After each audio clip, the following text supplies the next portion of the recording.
Book of 2 Corinthians, the 10th chapter.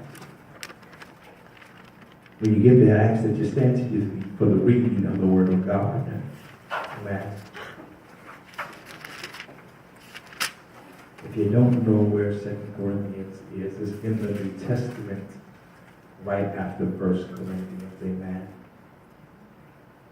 2 Corinthians, the 10th chapter. Amen. Beginning at the first verse. Amen. When you get there, say amen. Amen. Amen. If you don't have it, say wait a minute. Glory be to God. Amen. The book of 2 Corinthians. Amen. Glory be to God. I think it's amazing, amen, that when we look at the Word of God, we can always find truth. Not only can we find truth, but we can find deliverance from the Scriptures. Amen. Do y'all believe that on this morning? Amen. Amen. Now I, Paul, myself beseech you by the meekness and the gentleness of Christ, when present am base among you, for being absent and bold toward you. But I beseech you that I may not be bold when I am present with that confidence, or when I think to be bold against some, which think of us as if we walked according to the flesh. For though we walk in the flesh, we do not war after the flesh. For the weapons of our warfare are not carnal, but mighty through God to the pulling down of strongholds, casting down imaginations and everything that exalted itself against the knowledge of God, and bringing into captivity every thought to the obedience of Christ. And having in a readiness to revenge all disobedience when your obedience is fulfilled. Do you look on the things after the outward appearance? If any man trust to himself that he is Christ, let him of himself think this again, that as he is Christ, even so are we Christ. For though I should boast somewhat more of our authority, which the Lord hath given us for edification, and not for your destructions, I should not be ashamed, that I may not seem as if I would terrify you by letters.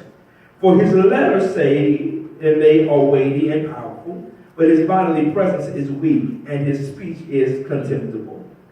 Let such an one think he that he is, that such as we are in the word by letters, when we are absent, such will be also indeed when we are present. Amen. You may be seated in the presence of God.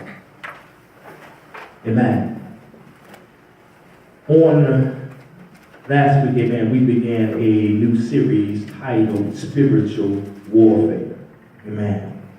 And as we began to talk about this thing called spiritual warfare, I thought it was very appealing to the people of God to have a better understanding of who your enemy is. Before you can go to war with anyone, you must also understand who the enemy is. A lot of times people will argue the point, they will argue the fact that wars in historical times were won by the size of armies. They were won by the types of resources that they had. But I beg to differ. The way wars in which they are won are not by resources, it's not by technologies, but by having a better understanding of who your enemy is. I truly believe that many of us have been fighting against the enemy, but we realized that we did not have a good understanding of who our enemies were. So on last week, we talked about that the enemy, who is the adversary, who is Satan, who is Lucifer himself, that the devil is your enemy. And he's trying to destroy you or impede you from getting to what God has for you and I. I think it's important to understand that sometimes when people read the Word of God, or when we begin to even talk about the devil because of historical context, many people believe that the devil is a red individual with horns and a pitchfork. The devil is not dressed in red. He does not have a pitchfork, and he does not have horns. Sometimes the enemy can appear to you as though he is another person sitting beside you. Pastor, what are you saying? Sometimes the enemy comes to you in all different forms and fashions. In other words, if you don't have the gift of discernment through the Spirit of God, you don't know who it is you may be dealing with from time to time. Amen. So what I want to do now is continue to talk about the theme of spiritual warfare. But I want to come from another standpoint. If I had just about 15 minutes on this morning, amen, I will use the topic, deal with your opposition. Deal with your opposition. Well, when we begin to look at 2 Corinthians, amen, as well as 1 Corinthians, the author is the Apostle Paul. The Apostle Paul now is dealing with us, and he is talking to us because the church is in an uproar. Not only is the church in an uproar, the Apostle Paul is helping us to realize that as long as you are in this Christian walk, on this Christian journey with the Lord, you're going to face some oppositions. But when you look at the book of the New Testament, you will understand that the majority of the letters, the majority of the epistles that were written by the Apostle Paul. The Apostle Paul, he always keeps us in a realistic frame of mind, because he wants us to remember that when you make a decision to serve Jesus, you're going to have to go through some trials and tribulations in your life. You're going to have to suffer for the sake of the gospel. So when the Apostle Paul now is writing to us in the book of 2 Corinthians, he's writing to us in response to a letter that he has sent to the church. And the problem is that when he sends the letter through his son Timothy, when the people inside of the church, in the church of Corinth, get the letters that Paul has written, they become upset with Paul. And the reason they become upset with Paul is because Paul is sometimes saying some harsh things to them in the church. Let me stop right there. I think a lot of times when the leadership sometimes gives the people of God a word, it's not always a pleasant word. I think a lot of times we come to church to be boosted up. We want to be pat on the back. We want to be told that everything is going to be okay. And then we don't get that type of words from whoever is ministering. We get upset. We walk outside of the church and we ain't had any church because I didn't get anything that was positive to uplift me. But you got to understand that when the word of God comes forth, it's sharper than any two-edged sword. It is able to divide even to the soul and to be asunder. But does that mean every word that you get on Sunday morning ain't always going to say, baby, you're going to be blessed. You're going to get a new house. You're going to get a new car. It may slice you. It may hurt you because sometimes the word of God has got to set you back on the right path with God. Now watch this now. The people there at the church of Corinth now, they've gotten upset with Paul because of the letters that he has written unto them. Because Paul is trying to get them to understand the way that you're thinking, your logic is off. Your will is not the will of God. And because it's not the will of God, I have the power and the authority to get the church back in order. Y'all hear what I'm saying now?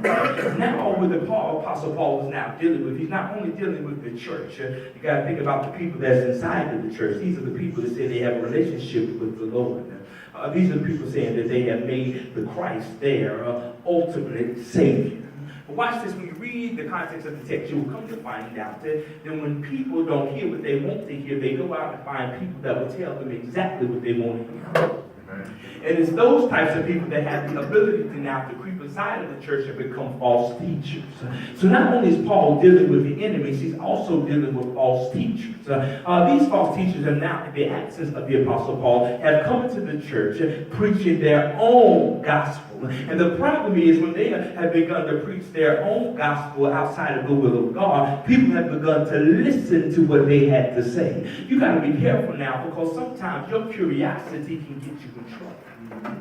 So the curiosity of these people have gotten them in trouble because they have fallen into the wrong hands of the false teachers, the false prophets, the false apostles that have now crept inside of the church. Now Paul is dealing with them, and he is writing even the false teachers letters, trying to rebuke them and get them in order. But you know how it is. Every time you get rebuked by somebody, you have the unmitigated audacity to get upset and start firing back at them. So if you can imagine that the Apostle Paul is dealing with these people, and they are firing back at him. They even went to so far to say in the scriptures, Paul, where are you? You write with boldness to us. You you write as though you were chastising us, but you were hiding behind your letters. You know how it is sometimes. Sometimes you'd rather write a letter to somebody and tell them how you feel than to deal with them face to face. I'm talking about deal with your opposition. So now Paul is now back on the scene at the church in Corinth because he's got to get the record straight. And Paul has to be able to deal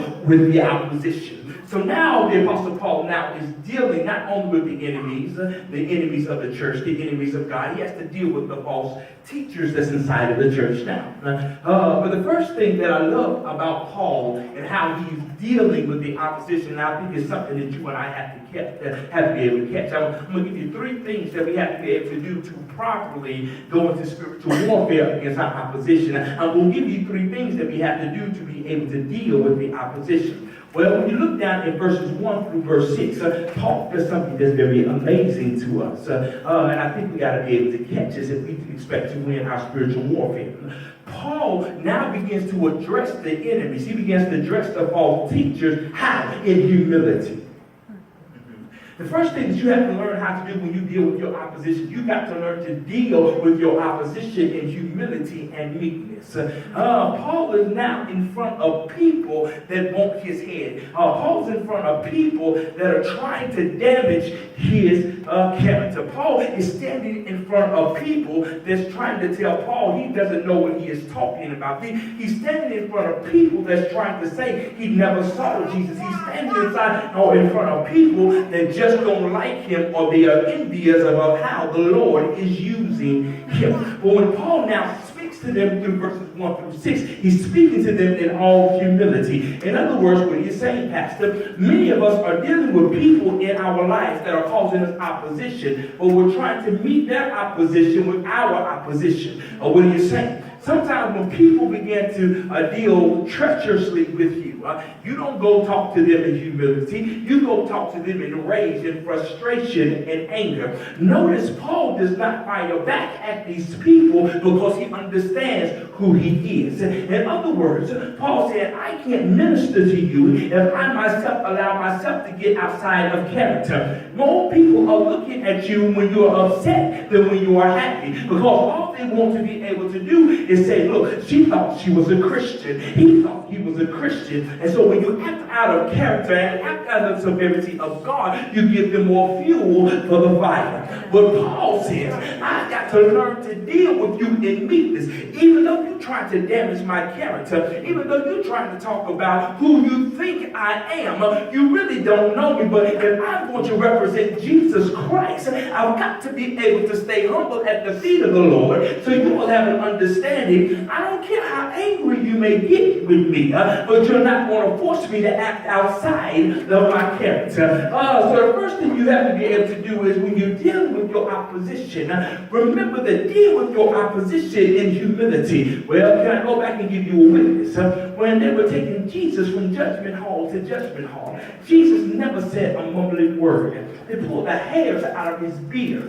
They smacked him. They spit on him. Jesus had all power and authority in his hand. He could have called down the angels to defend him, but he sat there and he took it with humbleness. Let somebody say something to you that is sideways. Many of us go nuts. Many of us will lose our minds because I know who I am and I'm not going to allow you to attack my character. I'm not going to allow you to speak something negative over me because you just don't know who I am. And then we have the audacity to say, oh, they better leave me alone because God ain't through with me yet. Well, you got to remove that type of mindset now because God is still dealing with you and I. But when the world looks at you and I, we are the walking and living epistles of Christ. Oh, what does that mean? That means that when people see us, they should be able to read how good God is. When they look at us, they should be able to read how humble we actually are. When they look at us, they should be able to see the love of God in our lives. So when you begin to deal with your opposition, remember to stay humble. Amen.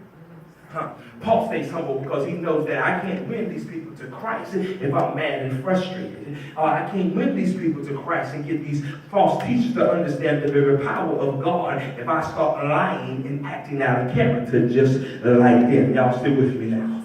Now, when I look down just a little bit further now, you got to remember that as Paul is dealing with these people, A lot of times, what's very apparent to me is that these enemies, when they are dealing with Paul, they are trying to bring up Paul's past.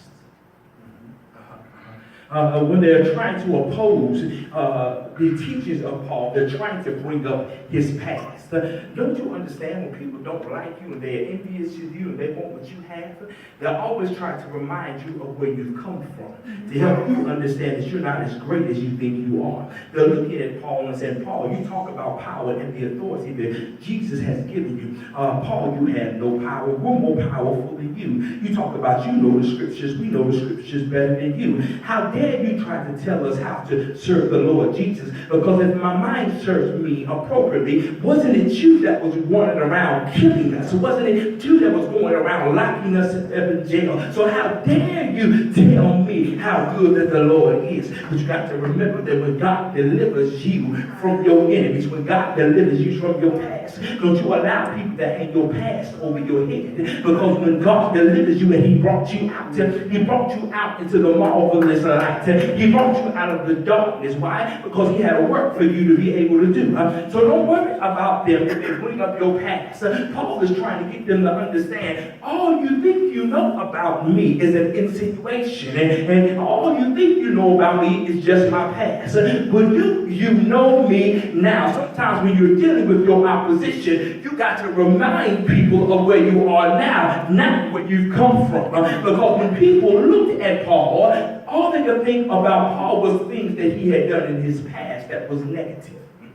But when you learn to deal with your opposition, you can move forward even in the face of adversity, even in the face of people talking about you, always throwing up who you used to be. I'm so mad and frustrated with the saints of God. We are always holding things over people's heads and trying to remind them of where they have come from, amen. And then when they do something that we don't like to do, we throw them back in the past. Well, do you remember you used to talk like that? You used to do those same things that I'm doing now, and you think you're better than I am. No, baby, I'm not better than you are, but I got a better Christ. I got a better Savior that delivers me. Learn to deal with your opposition. Now watch this. The second thing that the Apostle Paul does now, when he is now finding himself in a place of defending himself, he begins to assert himself. When you deal with the opposition, the first thing that you have to remember or remind yourself is stay humble. The second thing you have to understand is you have to be willing to assert yourself. Asserting yourself does not mean that you are using your power and authority to leverage yourself against somebody else. Being assertive means that you can be direct, you can be blunt, but it doesn't mean you have to be angry. Paul now asserts himself because every now and then you got to remind the devil of who you are. Amen. Every now and then you got to remind the enemy, your adversary, of who you are and who you belong to. Y'all hear me in here? So Paul is talking now to the false teachers that are after him. And he's trying to let them know that the things that they have been preaching, the things that they have been teaching is outside of the will of God. The things that the people have been teaching inside of the church in the absence of Paul is not gospel, but it's based on the flesh of other people. Pastor, what are you saying? When people are not preaching the gospel and they are preaching something, they are preaching out of the flesh. Now, the Bible tells us that flesh gets no glory in God. In other words, if you expect to serve God, expect to give God your complete heart, your complete worship, and give God the glory, you've got to learn to crucify the flesh. And many of us have been trying to bless God. We've been trying to go to another level in God, but we have found it hard to get past our flesh. Y'all hear me in here? So Paul is trying to make sure that when he asserts himself, he reminds the people, because the people are trying to tell him, Paul, the way that you write your letters, the way that you are talking to us, as if you're still walking in the flesh. In other words, they said, Paul, before you came, you were crucifying us, and you were just as bold then as you are now. In other words, Paul, what has really changed in your life? Because sometimes the things that you say, the things that you are doing reminds us of your old life. But guess what? When God delivers you, sometimes the gifts and the calling of God that has always been in your life, it never goes away. Sometimes all you do is you shift partners. That's right. That's right. In other words, when you and I were created, God had already gifted us for a specific task. Now, you may have been using your gift in an inappropriate manner. But then when you get delivered and you give your life to the Lord, then your gift completely becomes more effective and efficient in the will of God. So as they're raising this argument up to Paul, the way that you're talking, the way that you are claiming to have a relationship and the authority that has been given to you reminds us of your old self. Why should we listen to you? Because you're walking around and you're speaking with a boldness, and they confuse his boldness. They confuse his boldness with the very confidence that God had already instilled inside of him. Mm-hmm. That's the difference between being confident and conceited. They're trying to tell Paul, you are a conceited man. And if you are a conceited man, that means you're walking in the flesh and not the Spirit of God. So Paul now has to assert himself and remind them, the enemies of the church, the false teachers of the church, I was called by Jesus. I saw him with my own eyes. And he alone is the one that gave me the power and the authority to deal with your disobedience. Y'all ain't gonna like this, is it? He says, the Lord gave me power and authority. Now, I'm coming to you in humility, but don't get it twisted. I ain't going to sit here and let you run over top of me because you think you know more than I know. Because the same God you think you know, I know him for myself. The same things you're talking about that I don't have, I've got the power and the authority. You don't know that God has given me the power to speak and call those things that are not as if they were. I've got that same power. You don't know that I've been. You don't know the suffering that I've been through. I got off of a broken ship and I was warming myself up around the fire, and a viper came out of the fire and it bit me, and I shook him off. For the same thing that was supposed to destroy me, God used it for my testimony. I feel something pushing me now. He said, I used it for my testimony. You weren't around when I didn't have one shipwreck. I had two shipwrecks. And you weren't around when I had the second shipwreck because I went into another shipwreck. You don't know what I've been through to get where I am now. So I got to remind you of who I am in God. I'm not coming to boast about myself, but I'm coming to boast about the goodness of Jesus Christ. I'm not coming to talk about how well and how knowledgeable I am of the scriptures. I studied the Torah. You got to remember that Paul was a Jew. He knew the word of God. He wasn't coming to speak to them as though he was an educator, but he was coming to speak to them that they may have everlasting life in Jesus Christ. Learn to deal with your opposition. The first thing you have to do dealing with your opposition is to make sure you stay humble at the very feet of Jesus. Don't get too heavenly minded for any earthly good. The second thing that you have to be able to do when you begin to deal with your opposition is don't to be afraid to assert yourself. A lot of times you allow the enemy just to walk all over you. And God said, I gave you power to trample over the enemy. I gave you the power to tread over the serpent, amen, to break his neck. But y'all been dealing with some stuff in your life. And then you walk away and say, well, God, I guess I got to go through this one more time. No, baby, you ain't got to continue to go through a lot of the struggles that you're going with. All you got to do is learn to exercise and assert your power and your anointing over what you're dealing with. A lot of times we talk about how bad things are in our lives. We talk about how bad things are in our family. But I haven't seen enough people ready to wage war against the enemy. I think it's very apparent now that in order to beat the enemy, you've got to be able to deal with the opposition that he's trying to oppose you with. Y'all still with me? Yes. Now let me go on to my third point. I'm almost finished. Dealing with your opposition. Dealing with your opposition. Now watch this. In dealing with your opposition, after the second thing he said, you have to assert yourself. The third thing that you must be able to do is tear down the strongholds. The third thing you must do is to tear down your strongholds. When you look at the word tear, it means to bring apart or separate something from something else, to make it no longer whole. So what the Apostle Paul says, he said, you have to tear down your strongholds. But what are the strongholds? The strongholds that the Apostle Paul now was talking about in relation to the text is he's talking about everything that opposes the very spirit of God. He's talking about everything that comes against the very knowledge of God.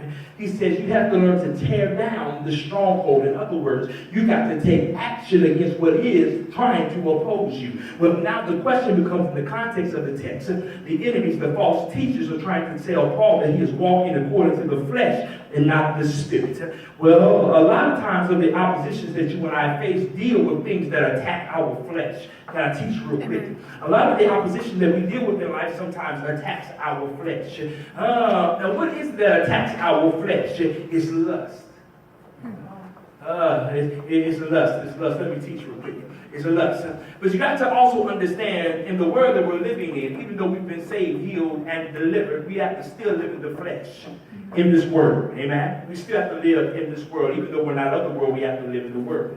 And the Bible helps me to understand, I believe it's in the book of John, all that's in the world is the lust of the flesh, the lust of the eye, and the pride of life. Let me say it again. All that is in the world is the lust of the eye, the lust of the flesh, and the pride of life. So you got to understand the greatest oppositions that you and I will ever deal with in this life will fall into one of those three categories, if not all. Well, the lust of the eye is basically anything that I see visually and that I go after and that I want. The lust of the eye has gotten us in trouble so many times in life. When you look back and see all the times that you struggled, you fell down, you made a mistake, it wasn't because of the enemy, but it was because of the lust of the eye that was presented to you. Now watch this. Even though lust may present itself to you, you have to make the cognitive decision whether you're going to fall into temptation or not. Now, the lust of the flesh is anything that just pleases the flesh. It can be anything sexual. It can be anything that is monetary. It can be anything that just pleases your flesh. And so you got to be careful, because everything that pleases your flesh is not necessarily good for you, because anything that pleases your flesh has to be at war against the spirit. The flesh and your spirit are always going to be warring against each other. As long as you live, your flesh and your spirit are going to have to fight for your soul. But the question then becomes, which one are you going to allow to win? Because if you give into the flesh, that means you're serving the devil. But if you give it to the Spirit of God, that means you're serving God. Now, the Bible helps me to understand that you can't serve two masters. You're going to love one, you're going to hate the other. So you got to make a cognitive decision. Which one are you going to serve? Now, the other thing that he said that exists in the world is the pride of life. The pride of life basically says that it's all about me. I don't care about what you want. I don't care how you think. But everything in life is surrounded by what I want and how I think of myself. So when they're looking at Paul, they say, Paul, you talk as though you're a man that is only concerned about yourself. And then you want to exercise an authority that you believe that you have, and we think that you don't have it. So now in the opposition that is facing Paul, Paul not only stays humble, he asserts himself, but he is willing to tear down the strongholds. Now he begins to deal with the lust. Y'all not going to help me. He begins to deal with the lust of the false teachers. Now he's trying to get the false teachers to understand, you coming in here trying to preach a fake gospel and a false gospel, but let me help you to understand, you thought you had the truth, but I got the truth. Lean not to thine own understanding, but acknowledge him in all in your ways. In other words, you keep talking about what you want to do. You keep talking about who you are, but I have not heard you talk about what Jesus wants. So now he confronts them now, because they're dealing now with the lust, which is the pride of life. So Paul has to be able to set these people in their rightful place. So he's tearing down the strongholds. The best way you tear down the stronghold is to acknowledge the opposition. Then you have to be forceful enough to tear it down. How did Paul tear down the stronghold? All he did was give him the truth. Because it is the truth that what? So Paul now dealing with the opposition, all he does is he just gives them the truth. You think I'm of the flesh, but I'm really of the spirit. I'm not coming to tear you down. I'm not coming to trip you up, but I'm coming to help you. See, sometimes you got to give people the truth even though they don't like it. Sometimes you got to stand in the face of your adversary and you look them eyeball to eyeball and let them know, I hear what you're saying. I love you, but I got to help you to understand that there is something on the inside of me that's telling me to go ahead. There's something on the inside of me that wants me to help you. Even though I might be thinking in my fleshly mind, you keep talking to me the way you're talking to me, we're going to have some repercussions. But it is the Spirit of God that turns you around to help you to understand. You're not here to be angry. The Bible says be angry and sin not. But I'm here not to hurt you. I'm not here to hinder you. But I'm here to help you save your life. You got to learn to deal with your opposition. Now, as Paul is dealing with these people now, he's tearing down the stronghold. Now, the way you have to tear down the stronghold is this. He says, casting down every imagination. So, in other words, as he's dealing with the false teachers and the enemies, he says, your logic, your way of thinking is contrary to the will of God. I don't know where you got your teaching from. I don't know what the enemy is planting in your ear, but what you have is not truth, but it is false. You understand what I'm saying? It's not true. It's not false. It's false. And it has no truth to it. Now, he says, cast down every imagination. Because the truth of the matter is this. That's why the mind is such a terrible thing to waste. Because your behavior is driven by how you think. Whatsoever man thinketh in his heart, so is he. Well, when you look at that from a biological standpoint, that can't be correct. Because the heart cannot think. The mind thinks. So when the mind thinks, the heart has to react because it's believing what the mind believes that it is.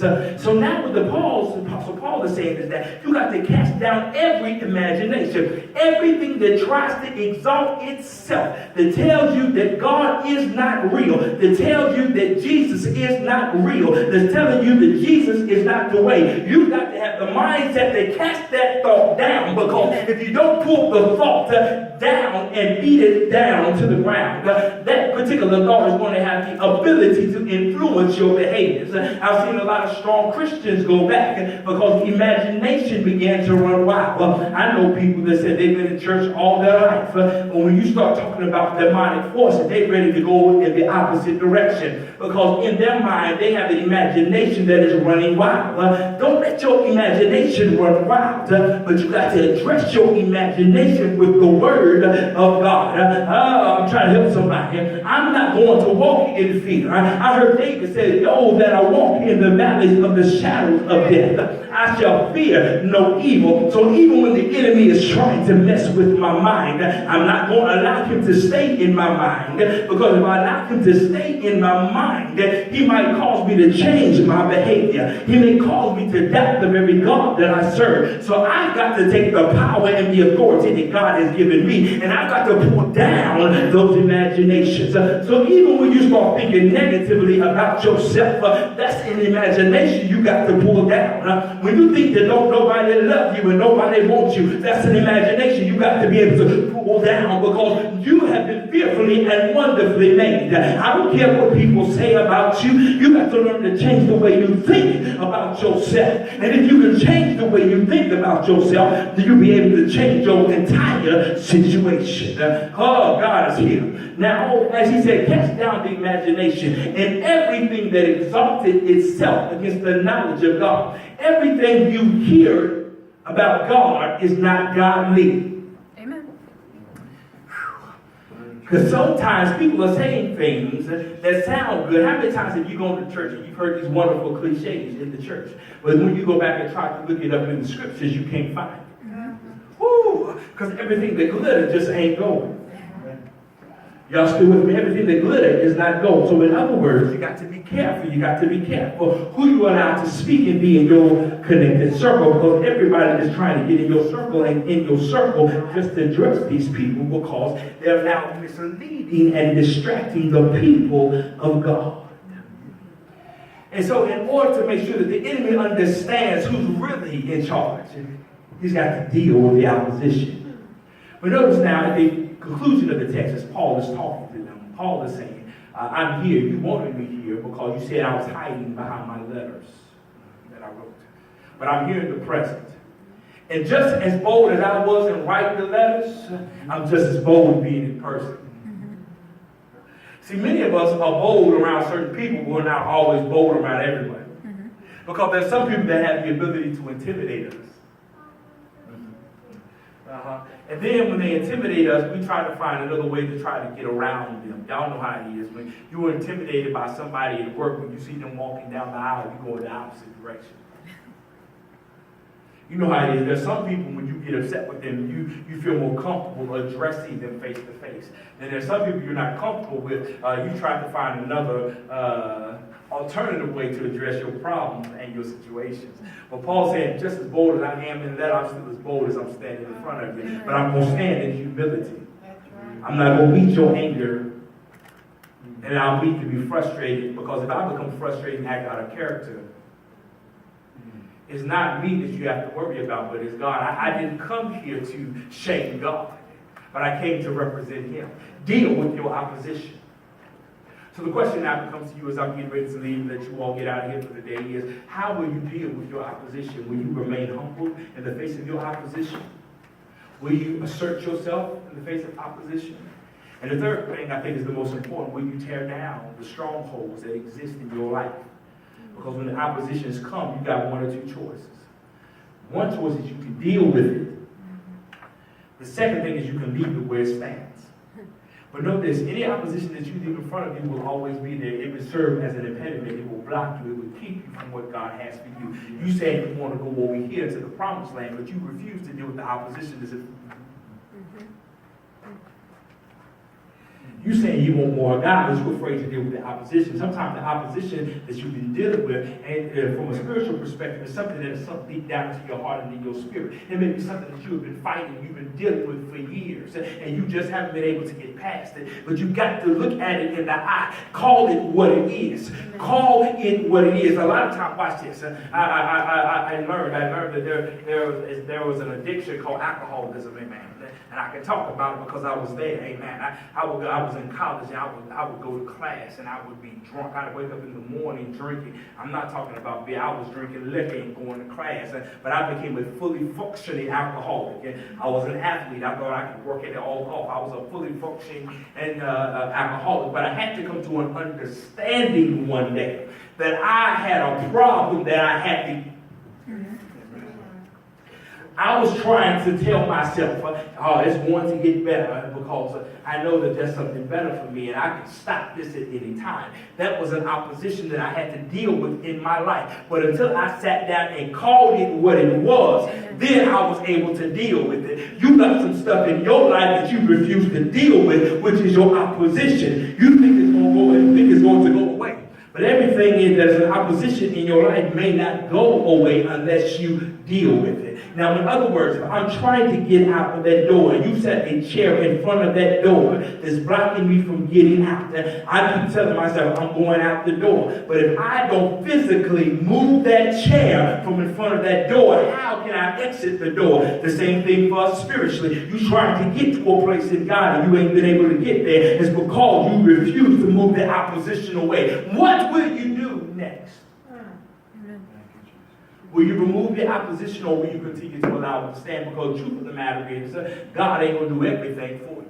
Y'all don't like that teaching. God ain't going to do everything for you. In other words, you've been praying, God, I need for you to watch this. I heard so many people have certain types of addictions and afflictions, and they say, well, if God wanted me to stop doing this, then God will come out of heaven and He's going to work for me. The Lord's not going to do that. Because the Lord said, I came to die for you. He's died for you. He rose again. There's nothing left for Him to do. The song says, what more can He do? I tell people all the time, the Lord says, He says, I'm the Alpha and the Omega. I'm the beginning and the end. But guess what? You and I got to work the middle. Right? So how will you deal with your opposition? Will you be humble? Will you assert yourself? And will you tear down the strongholds that oppose you from getting what God has for you? We're talking about spiritual warfare on this Monday. Now you understand who your enemy is. You're fighting the devil. You're fighting the demons. You're fighting his hierarchy of fallen angels. And you have to have an understanding who it is and what they can do to oppose your life. Now that you know that, now we have to be able to deal with the demons and the devils and even the enemies and the false teachers that come into our life trying to oppose us and keep us from what God has for us. You can't fight everything in the flesh. You can't fight spiritual things in the flesh. Things that are fleshly have to be dealt with from a fleshly perspective. A lot of times when you've been dealing with people that have made you upset, you've been trying to deal with it in the flesh, but you got to understand, even though we live in the flesh, we also have inhabited the Spirit of God. So stop fighting things in the flesh. Stop trying to come up with tactics and techniques to deal with some of the nonsense and the hell in your life. Start going to war in the spiritual. Y'all not going to help me in here. Amen. Start to go to war in the spiritual realm to pull down those strongholds. Because if you can go into the heavenlies and defeat the spiritual aspect of things, everything else has to fall in line. Amen. Deal with your opposition. Over the strength of the word of God, is there anyone here who needs anything